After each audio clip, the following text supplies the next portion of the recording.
Herkese merhaba arkadaşlar. Kanalıma hoş geldiniz. Yepyeni bir videoyla karşınızdayım. Arkadaşlar bugünkü videomuzda Türkiye'nin güzeller güzeli Demet Özdemir'den yepyeni görüntüler geldi.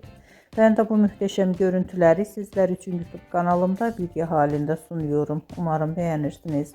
Arkadaşlar videomu beğendiyseniz kanalımı izlemeyi ve bildirim butonuna basmayı unutmayın. Şimdilik benden bu kadar olsun. Yeni videomuzda görüşmek üzere. Hoşça kalın.